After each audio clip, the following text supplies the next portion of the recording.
Tantor Audio, a division of Recorded Books, presents Handmade Holiday Homicide by Joanna Campbell Slan, narrated by Amy Mcfadden. 1.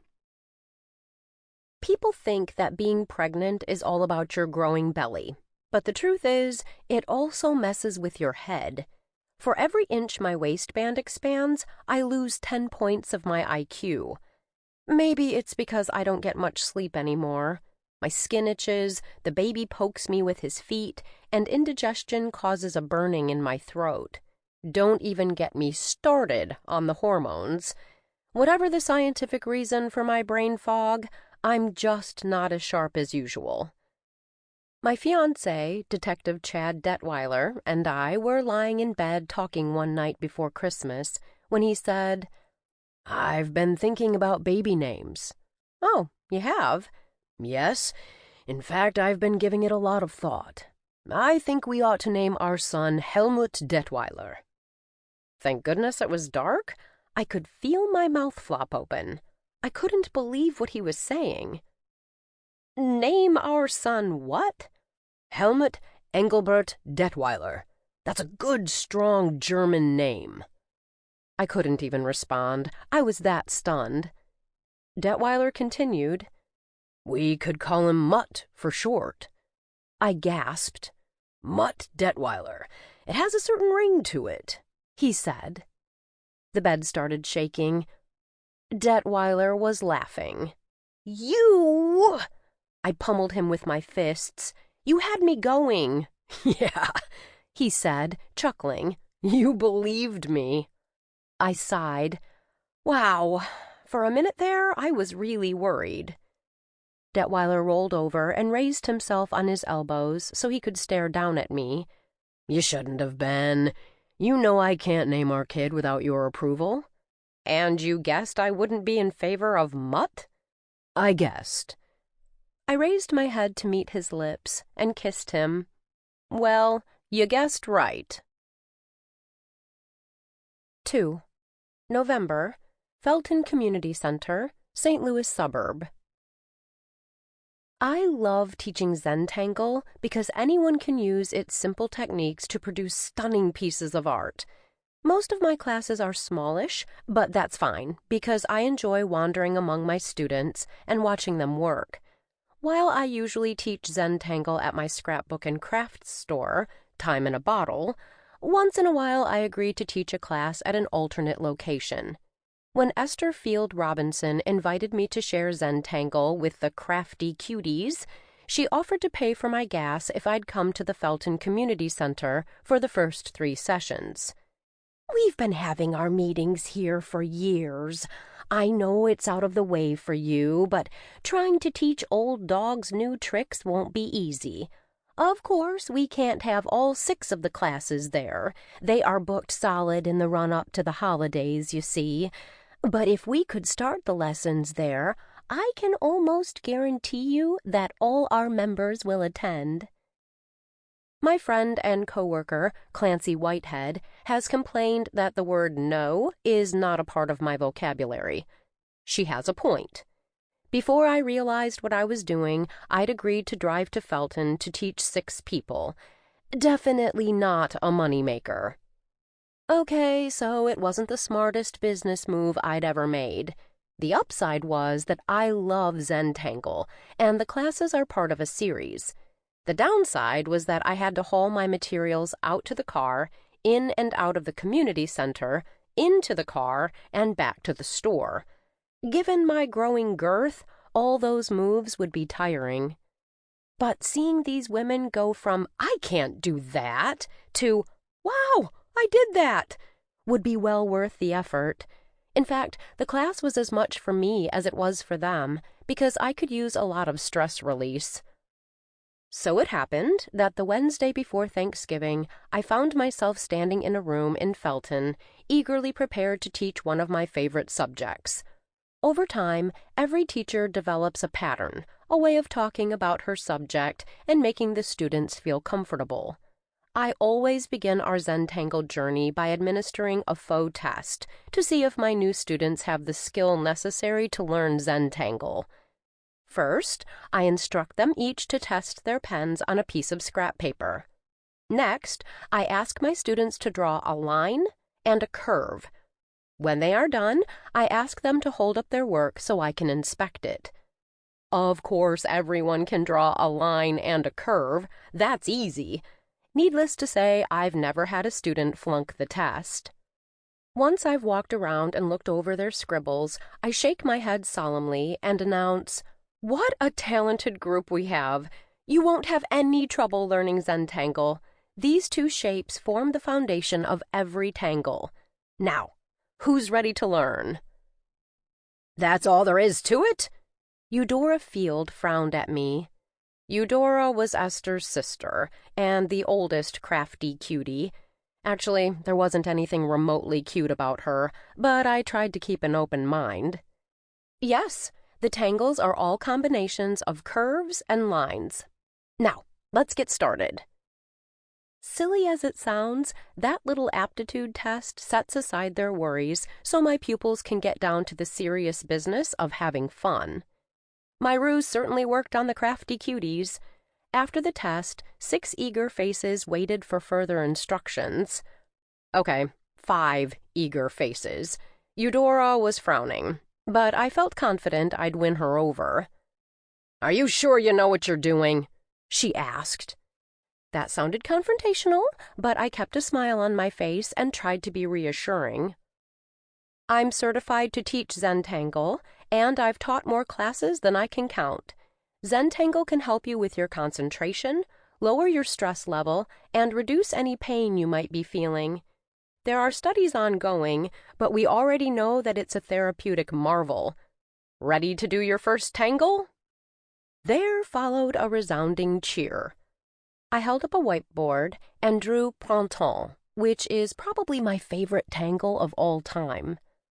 "Printemps is French for spring," I explained. "Every tangle has a name. The creator gets to christen his or her creation. Many of them are puns. Others have special meanings for the creators." "Why?" asked Eudora. "Isn't anybody in charge?" "The creators, Maria Thomas and Rick Roberts, are very inclusive," I said. Eudora responded by muttering under her breath. After my students got the hang of printemps, which looks a lot like a pin curl, I showed them crescent moon, calling the half circles ladybugs, a trick that never seems to fail to bring a smile. As I tried to explain the variations, Eudora started talking to Caitlin, the youngest of the crafty cuties. At 18, she's already a very talented young artist. Her grandmother, Esther, told me that Caitlin hopes to attend a university with a great art program. Her dream is to support herself with her own creations. Despite the fact I was ready to move on, Eudora kept her gums flapping.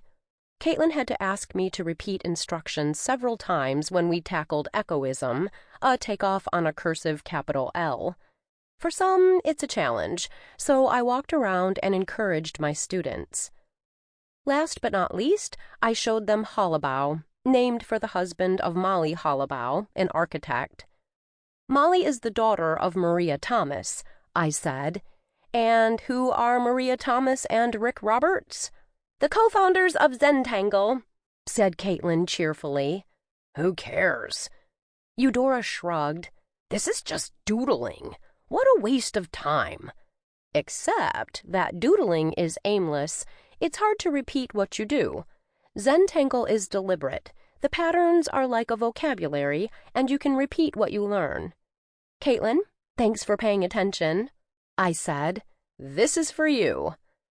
I tossed her a small bag of peanut M&Ms, a little treat I shared to encourage participation. Soon all my students were busily working on their tiles, the 3.5 by 3.5 inch paper squares perfectly suited for Zentangle. All of them, except for Eudora, who kept trying to talk loudly to her friends. Each time I moved to the whiteboard to illustrate a confusing point, she'd raise her voice in competition. In particular, she talked up a storm as I showed them how to use their pencils to shade their drawings. "Do I have to shade it your way?" asked Eudora with a petulant frown. Of course not, I said. How you shade your work is entirely up to you. I'm only making suggestions. With that, I began another slow tour of their tiles, stopping to praise each student. When I finished making my rounds, I said, "If you would, please pick up your tiles, sign the back, and put them on the card table with the red plastic cloth. I want a photo of all the tiles. Take a minute or two to appreciate each other's work. Notice how you've all drawn the same patterns, but each tile is unique. Believe me, each of you will develop your own tangle style as you continue with this art form. It's almost as recognizable as handwriting." "What's over there?" asked Eudora, pointing a gnarled finger toward the big display table. I brought my portfolio of Zentangle designs, as well as several Zias, or Zentangle-inspired art projects. Maybe you'll see something you'd like to try in a future class, I said. I do have a favor to ask. Please keep your drinks away from our work. It's way too easy for a spill to happen. Don't even get near the table with any liquids, okay? Someone might bump into you, and then it would be all over but the shouting. Thanks so much for a great session, ladies. That's it for today. I'll see all of you here again next week. With that, I erased the whiteboard and started packing up my things. My throat felt as though I'd gargled with sandpaper. I badly needed a cup of hot tea. For most of the lesson, Eudora's bad manners had left me with no choice but to talk at the top of my lungs. "Is Eudora always like this?" I whispered to Lois Singer while the students began packing their projects. Lois has more enthusiasm than talent, but she is a nice lady. Her face bore the deep-set wrinkles that accompanied a hard life, but her soft brown eyes were so very kind. "Unfortunately, Eudora has to always be the center of attention. We'd kick her out if we could, but out of kindness to Esther, we put up with her. They're sisters, you know. Eudora has 5 years on Esther. Here, why don't you take another muffin? Want a few for later?" "Sure, but what I'd really like is the recipe," I said as I bit into my second handmade gingerbread muffin. One taste of its sour cream icing, I thought I'd died and gone to heaven. Talking around the food, I said, "I've had people talk while I present, but I've never had anyone who talked nonstop. It was almost as though we were in competition." "You were," Lois responded with a tight grin. "Eudora competes with everyone. We count ourselves as lucky that she never had grandkids because she'd insist on lording them over the rest of us. That's probably why she never married. No man could ever live up to her standards. She's a real piece of work." "Nasty baggage." Cecily Kelly, another of the crafty cuties, joined us. Although Cecily has lived here in the U.S. for more than 2 decades, she still talks with an English accent. "Eudora can't stand to see other people in the limelight. If I were you, I'd run right over and grab up my portfolio. She has an ugly habit of ruining other people's projects." I paused while chewing the fragrant muffin and appreciating the zesty tang of allspice. "Ruining other people's projects? You mean while they're crafting?" "Sometimes," Cecily said sadly. "Other times she waits until they're done." "Really?" I licked a little sour cream icing off my fingers. Standing on my tiptoes, I tried to see what was happening at the display table, but Esther blocked my view as she continued to gather her supplies. "I'm sure since you're our guest, you'll be fine. On the other hand, with Eudora, you never—" Her warning was interrupted with a loud splash. "Oh, dear!" Eudora turned her scooter toward us and showed off an empty cup. I ran to the table where my work was swimming in a pool of Diet Cherry Coke. Eudora shrugged. "Oops, my bad." While I grabbed tissues from my purse and tilted the portfolio so the liquid would run off, she sat there, planted firmly in the middle of the mess, forcing me to move around her as I tried to contain the damage. When a pair of hands passed me paper towels, Eudora grabbed most of them almost as fast as I did. In a tug of war, She won. Calmly, as though my artwork wasn't taking swimming lessons, she dabbed at a drop of cola on her scooter. "Here!" Caitlin leaned over the far end of the table, pushing more paper towels my way. Ducking underneath, the young girl crab-walked to where the liquid was running down. She handed me a half a roll of toilet paper to mop up the mess. Despite the fact she was impeding our progress, Eudora never offered to help, nor did she move out of our way. I was so angry, I thought the top of my head would fly off. By the time I'd rescued my work, 2 beautiful pieces were ruined. 3. Later that same day, Time in a Bottle, a scrapbooking and craft store in St. Louis. Esther called me at the store and apologized repeatedly. "My sister has had a lot of disappointments in life. She's a very bitter person. Sadly, she's decided to take her unhappiness out on other people. I can't tell you how awful I feel about your work, Kiki." I counted to 10.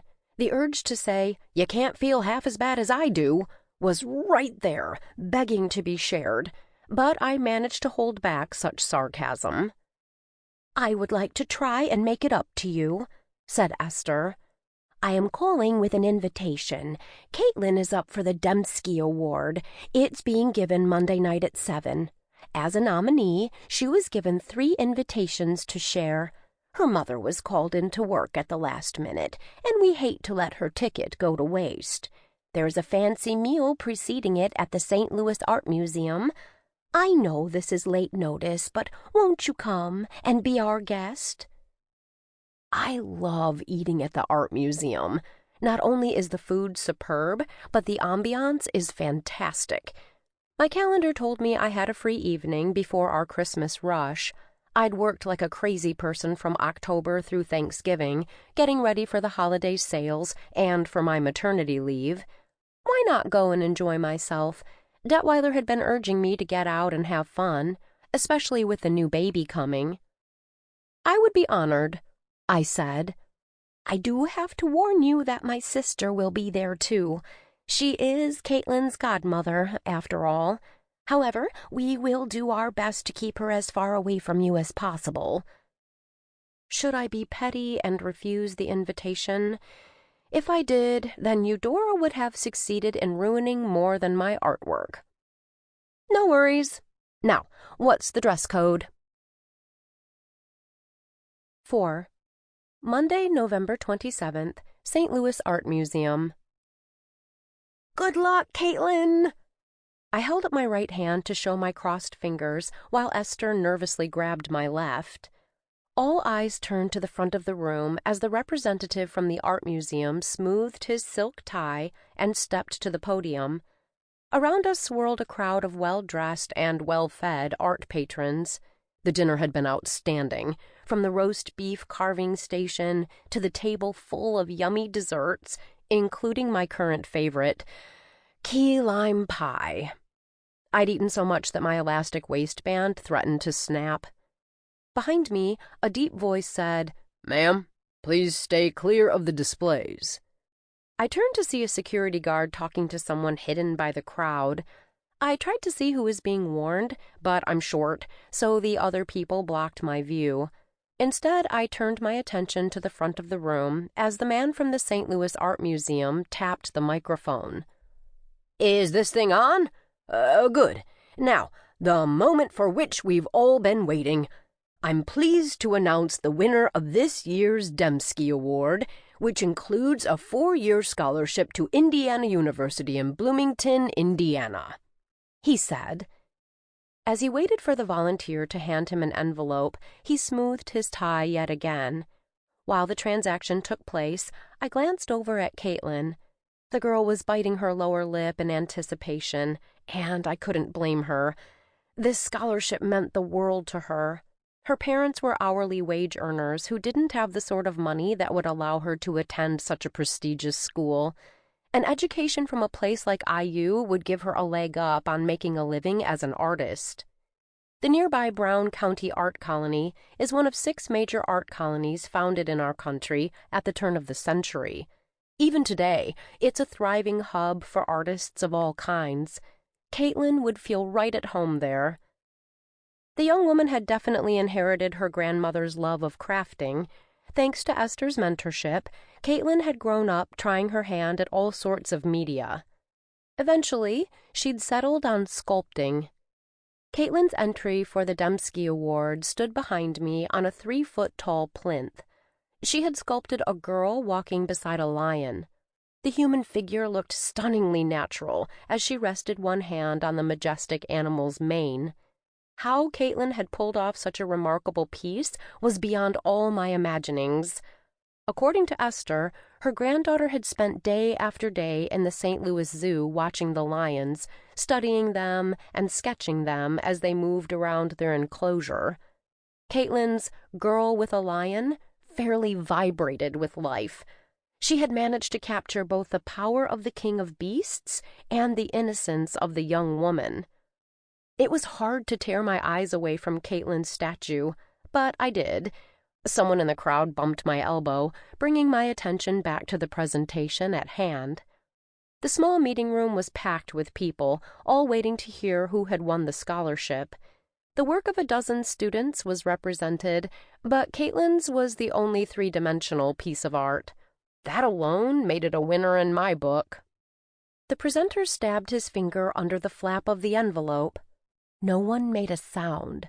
I looked around, but couldn't locate Eudora. As people instinctively stepped closer to the front so they could hear the winner, I finally spotted her sitting in her scooter all alone, not far from the plinth. The man at the podium finally pulled out a heavy cream card and scanned the name. Clearing his throat, he said, "I'm pleased to announce that this year's Dembski Art Scholarship goes to..." I squeezed Esther's hand. "Caitlin Robinson." Oh! Caitlin threw her hand over her mouth. Tears sprang from her eyes as she turned to Esther. "Bobby, can you believe it? Thank you. Thank you for encouraging me. I could have never done this without you." The two women, one old and one young, grabbed each other in a happy embrace. Over the hubbub of the crowd, I heard the revving of a motor. What a stupid time to run the vacuum cleaner. "Congratulations, Caitlin," said another young artist, coming up from behind to give Caitlin a hug. The motor revved again, this time louder. "Way to go," said a spotty-faced boy as he clapped Caitlin on the back. She blushed a deep crimson. "Thanks, Eitan." "Stop!" warned a voice behind us. I didn't bother to turn around. All my energy was focused on Caitlin as she graciously accepted one congratulations after another. The other entrants seemed happy for the girl. "Can you believe it?" Esther wiped her eyes with a shaking hand. "My grandbaby's work will be here in the art museum for everyone to see and enjoy. Best of all, she'll be able to go to Indiana U. She's been wanting to attend that school ever since I took her to Brown County to see the artist community." "It's unbelievable," I agreed. "I can't wait to put up a display about it in the store." But my sentence was interrupted by a loud crash and a woman's scream. The crowd parted. Esther and I turned toward the noise. On the floor, in a million pieces, was Caitlin's statue. Right next to the mess sat Eudora. She had both hands on the steering wheel of her scooter, and she wore a great big grin on her face. 5. November 28th. Time in a bottle. "What does the art museum plan to do?" asked Clancy. "They'll still give Caitlin the scholarship, won't they?"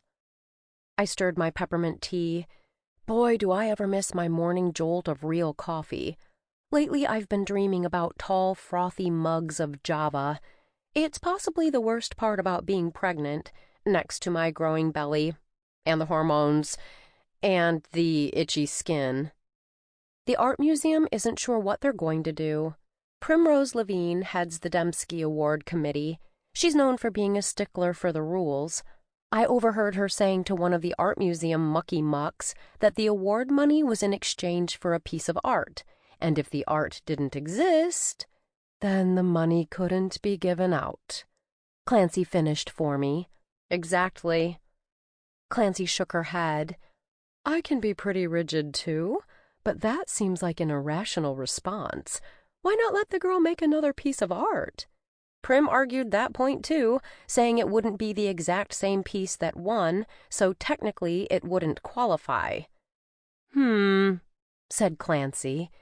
But wasn't it the responsibility of the art museum to protect Caitlin's work?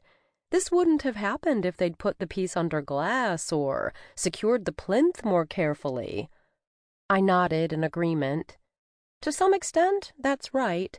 I heard the guard warn someone to stay away from the display. I'm willing to bet he was telling Eudora to steer clear of the statue.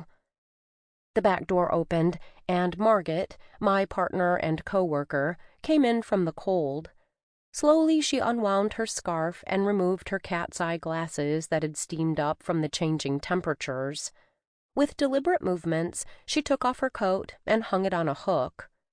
"Ach, you are talking about that mess at the art museum, yeah? It is not surprising, is it? I remember what that hateful woman did to your Zentangles." Actually, she misused the word Zentangles. It's not a noun, but a proper name for an art form. But I didn't bother to correct her. We all knew what she meant. Margaret owns a percentage of time in a bottle, not enough to have a large say legally, but I still value her opinions. I once tried to buy her out, but she got teary-eyed, so I never tried again. Since her husband is dead and her mother is in a care facility, this store is her reason for getting up in the morning. I didn't realize that at first. I do now. She's welcome to retain her percentage for as long as she wants. "That's true," I said. "Eudora has a hateful streak. I don't think this was an accident. There's something more going on. Some sort of senile dementia." Margaret poured herself a cup of coffee. Glancing over, she noticed my wistful look. "Soon," she said, "you will be able to indulge again." "Not while I'm breastfeeding," I said. "How about if I make you a cup of decaf?" asked Margaret. She has a tendency to spoil me now that I'm as big as a Volkswagen. I admit that I love it. It's not like my own mother does anything kind for me. In fact, last week she told me, "You're as big as a house. Honestly, you've ballooned up like a whale in a National Geographic program. Have you no control over what goes into your mouth? That man is going to dump you. You'll be fat, pregnant, and unwed again." Charming, eh? Fortunately, my sister Catherine heard my mother going at me. Leaning over the back of Mom's chair, she whispered in her ear. Mom turned white. "What did you say?" I'd asked Catherine later. "I reminded her that you're pretty good with a gun, and then I pointed out that you haven't been your cheerful self lately." She was right about that. I'd been in the dumps. Certainly, I missed my coffee. "I guess decaf will have to do, Margaret. Thank you. You know what? Even if Eudora has senile dementia, that doesn't change the outcome. She ruined Caitlin's chances for pursuing her dreams, and she didn't even seem to care. The whole time everyone was trying to pick up the pieces, she sat there with a smug look on her face. It was shocking, especially since she's Caitlin's great-aunt. "If that was my kid or grandkid, I'd kill Eudora," said Clancy. "They'd find that old woman with scooter tracks all over her face. I wouldn't even dirty my hands doing it." 6. "Aren't you being a tad ambitious?" Clancy stared down at the e-blast I was sending our customers. Staring down at the large monitor, I read the offerings once again. "Looks good to me." But Clancy wasn't mollified. "That's a lot to take on, isn't it?" She's in charge of scheduling all our special events and making sure we have the necessary supplies. Usually she sends out the e-blasts to announce what's happening. As the official queen of these classes and demonstrations, she tends to get a bit huffy. Sample complete. Ready to continue?